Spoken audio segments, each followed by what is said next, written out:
Today's CRL video, we will take a look at a $1 million Clash Royale qualification. I was able to participate there since I finished top 1k last season, and the best players in the entire world were playing there, and the top 32 makes the next stage. Today's video, you will find out if I was able to reach the next stage and also see me facing off the best players in Clash Royale. If you guys don't want to miss any content just like that, make sure to use Create a Good Model Shop, make sure to subscribe. Also, the new update is coming soon.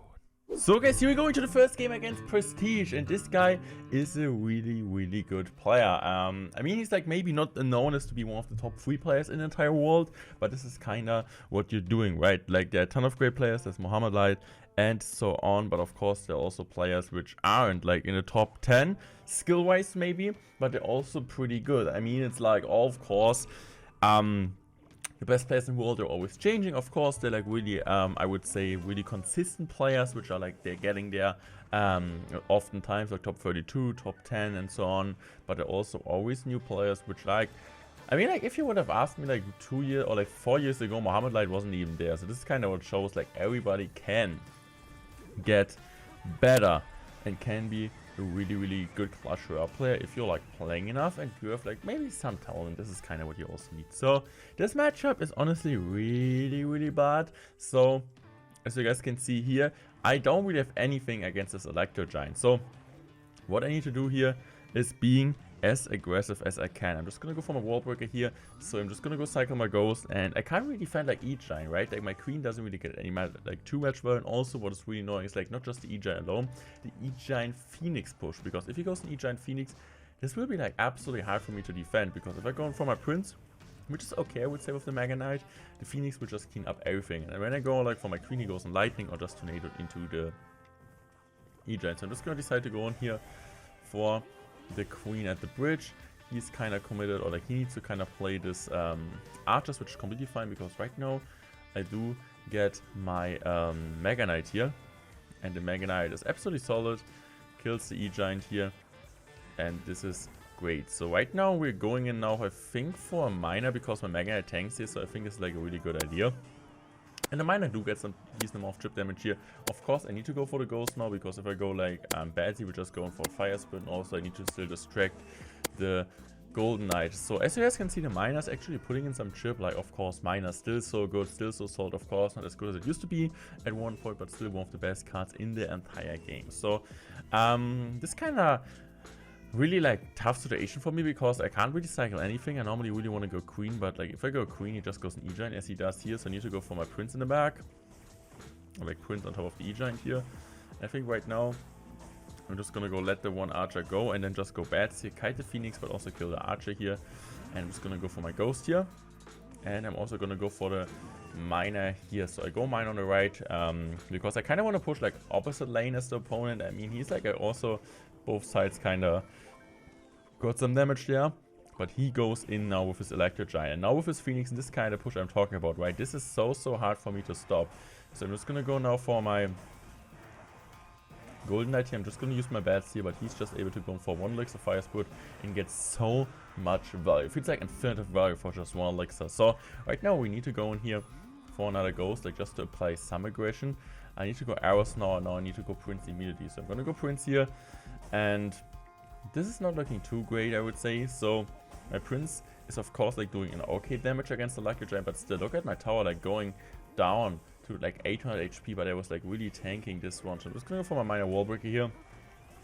Miner gets a decent amount of chip, and one wall breaker almost connects here. I'm just gonna go for the queen opposite lane. I kind of don't want to push into him, so this is kind of what I'm doing. As you guys can see here, I'm just gonna go for a mega in front, kind of protect this, and I want him to defend this stuff. So I'm just gonna go in for my arrows here.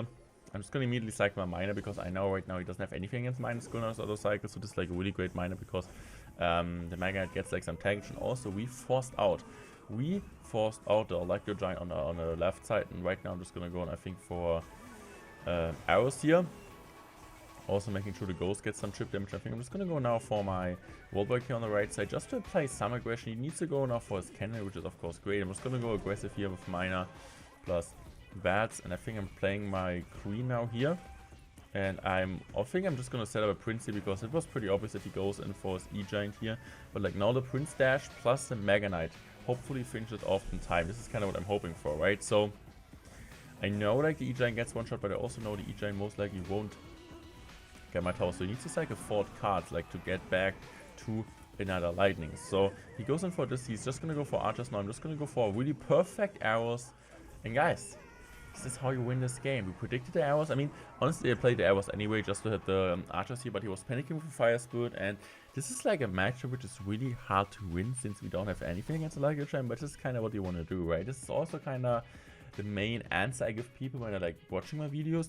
An example, sometimes I play like really quick cycle decks without really too many air counters, and people are asking me always like how to beat this type of decks. How do you beat air with this type of decks? Just what you need to do in this type of matchups is applying opposite lane aggression. Now you guys gonna see this RG Battle Healer deck, and I think Battle Healer works really well in Royal Giant. So why does it work so well? Just like, especially when an opponent is poison spell, right? You're going for your hunter and you're just gonna go for the Battle Healer in front and just heal everything up. Also the same with the Fisherman. Also like the combination between hunter and Battle Healer can be absolutely insane when an opponent is playing something and like maybe like a poison spell, a fireball, and you're just gonna go for the Battle Healer, heal that up. This is absolutely crazy and absolutely strong. So you're just gonna use the guards here, which is of course fine for both of us. I think my hunter gets like one shot, which is really good. But I think I'm just gonna go cycle my Royal Giant here in the back, which is an okay move. I'm just gonna go for my E-Spirit. I was kind of like really surprised that both Warbear connect, because like the guard I think like had 1 HP too much, but it's okay. I need to deal with that. So right now I think I'm just gonna decide to go on. I think I should have gone for a Fisherman and then go in for the Lightning, because the guards was aware out of cycle. But I decided to go for Phoenix plus Lightning, which is okay, but wasn't really too great. I mean, he's still forced to commit like something against the Phoenix, but I think I should have played it a bit differently. Yeah, kind of the problem is for us on defense that we don't have like anything against like the Drill. Of course, we got like the Hunter, the Battle Healer, but we don't have like something like a Skelly King, a Ghost, like a Willy, or like a Dark Prince, a really consistent unit against this type of stuff. This is really unfortunate. So I'm just gonna go in here for my log. And right now I'm just gonna go for my Fire Spirit here. Perfect Fire Spirit, cleaning up everything. And this is like what we really want to see. So Battle Healer's like counter pushing there. I thought about going maybe for a Royal Giant, but he would have just gone for a Fire Tower. So I'm just gonna cycle most likely my Phoenix here in the back. Air card is just like always really solid against the Valkyrie. And right now I'm just gonna go in here for my Fisherman. Was kind of asking me what big spell does he have? I mean, it's a dual mode, so you can just use every single card once. But also look at this, guys. Look at this heal effect. He had to snowball it because otherwise the egg would have survived. This is like really cool interaction. So I need to go for Hunter, of course. He's now up on damage, but I'm still feeling kind of comfortable that I can really win this one with like one huge double lane RG push. Getting a good log, of course, is of course the key. But I'm just gonna go now for this here. Going for Battle Healer in front here. Battle Healer tanks everything. I'm just decided to go in now for my log on offense just to make sure that my Phoenix survives. So I'm just gonna go in for this, and I think right now I'm just gonna go set up another Royal Giant here in the back. I still have a decent amount of counter pressure. He's gonna go for Valkyrie, and I think he's also going for Starcom. So I'm just like, okay, I'm just gonna take the Lightning here. I think this is completely fine. And right now I'm just gonna go in for my Hunter. I was kind of scared that he goes. Honestly, it would have been a really good like pre-snowball if he would have done that, but he decided not to. Now you guys gonna see Battle Healer is busted, guys. So he completely, like, his poison didn't do anything, right? Like every like tube feels like it's full HP once again. So he wasted kinda poison for like 4 elixir, and maybe got like 1 elixir value, because of course the Hunter got like some chip damage, but you kinda know what I meant to say with that. So I'm just gonna go now for my lock here. I should have locked a bit earlier. I was like thinking about hitting everything, but now he's gonna see the push here. Look at this, guys. Battle Healer at the bridge is so crazy. I'm just gonna go for my E-Spirit here. I don't care about the Wall Breaker. Now look at this, guys. This is so good.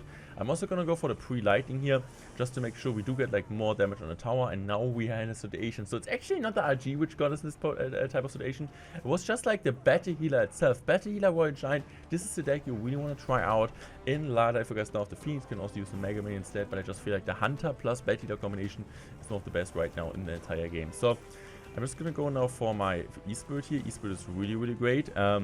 This is like a really awkward connection, I feel like, but I can just go now for my RG because now his guard's out of cycle. So this is really good. He's going in once again. I'm just deciding to go for a lightning here, and I know this is over, doesn't matter what he does. He needs to place something on top of the warrior giant, right? But also then the battle healer targets this type of tube and heals everything up, and this is how we beat this guy.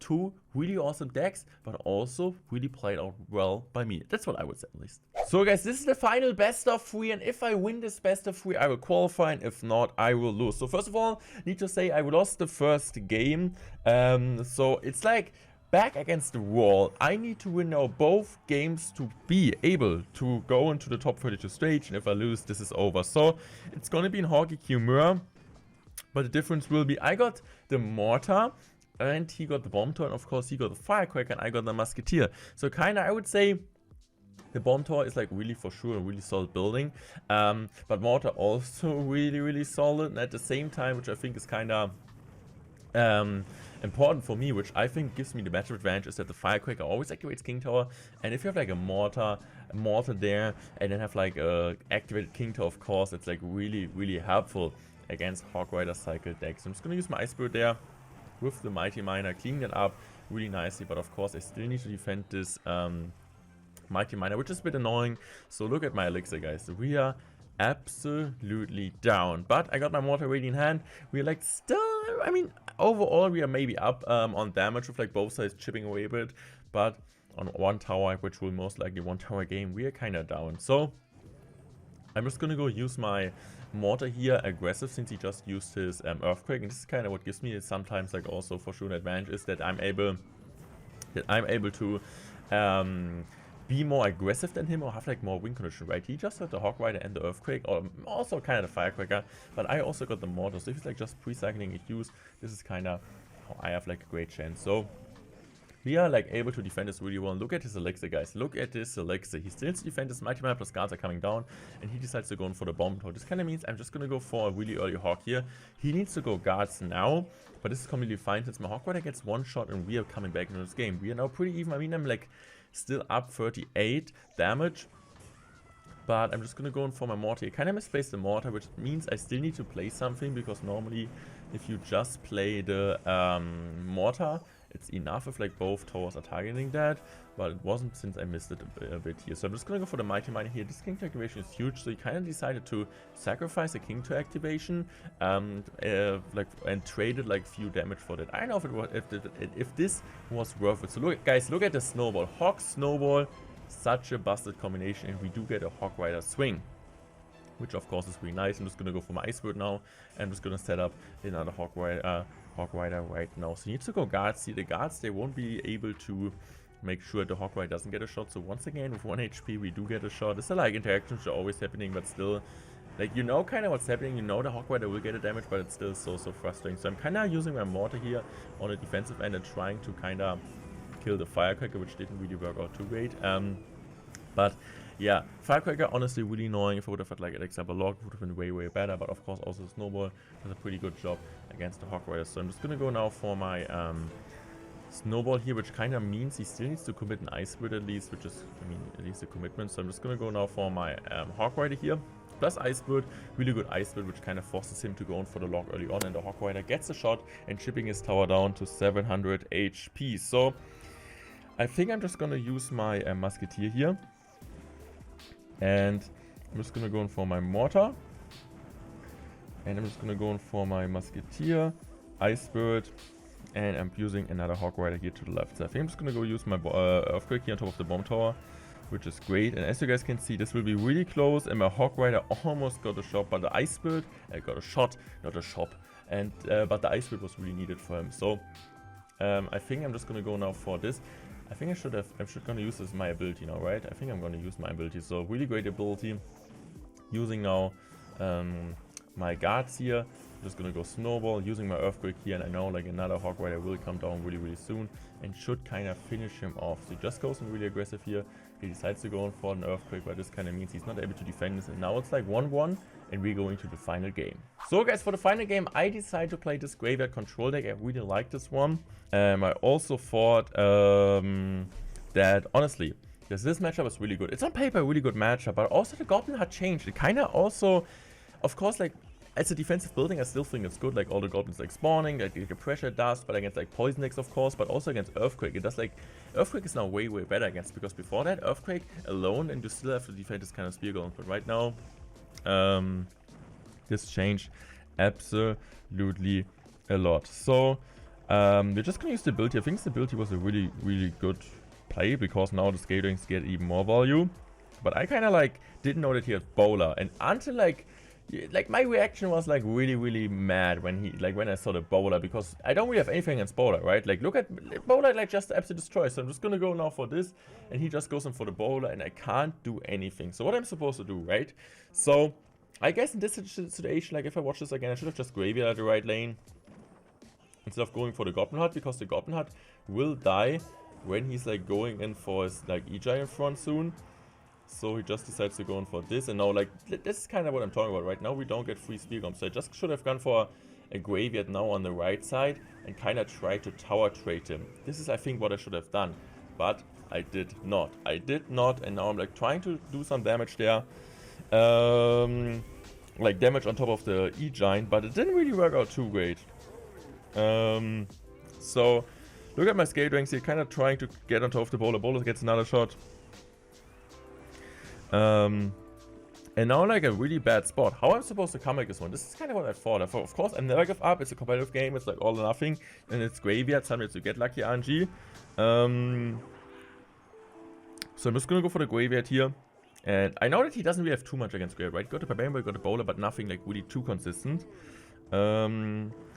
So I would say I'm just gonna go. Yeah, I'm just gonna go for the Scatterings here high and kind of trying to get some ball. I'm just gonna decide to go in for my ability here, like just have like a one Rascal Boy tanking. I think, not ability. I'm just gonna go for the graveyard here. One Rascal Boy tanking, of course, is huge.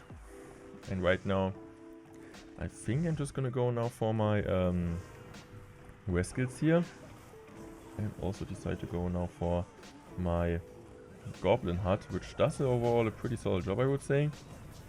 Feels like I'm just gonna go Scatterings now, but this kind of means he gets like a free lighting once again, because also like I can't punish him now. I still need to defend the Rascals. So I should have maybe played the Rascals in a different way, because now he gets like a free tornado and gets like one shot off the tower, and I know lightning will finish me off. So my last chance right now is going in, and I'm going in. So I'm just gonna go now for my King opposite lane. This is kind of my last chance, right? I'm going all in, but the kind of the problem is, yeah, I know it's over. I know like lighting is over. I still need to commit something against the brawler, and he played it absolutely fantastic. And this means I'm not able to qualify for the top 32. I still want to share this video, because sometimes you win, sometimes you lose, sometimes the opponent is better, sometimes you like get like unlucky with matchup. I think the last matchup was really bad. I think I played the second game really well. Overall, I would say like I lost like 3 games against Sweep, Pandora, and Vitos. So I just faced like just world finalists, also really early, like at 3, 4, 5 wins. And this is kind of what cost me at the end, but I will improve. Next season I will be back. I still hope you guys enjoyed this video. Make sure to support the other guys, and I would say I'm out. Thanks for watching. I love you guys. Goodbye.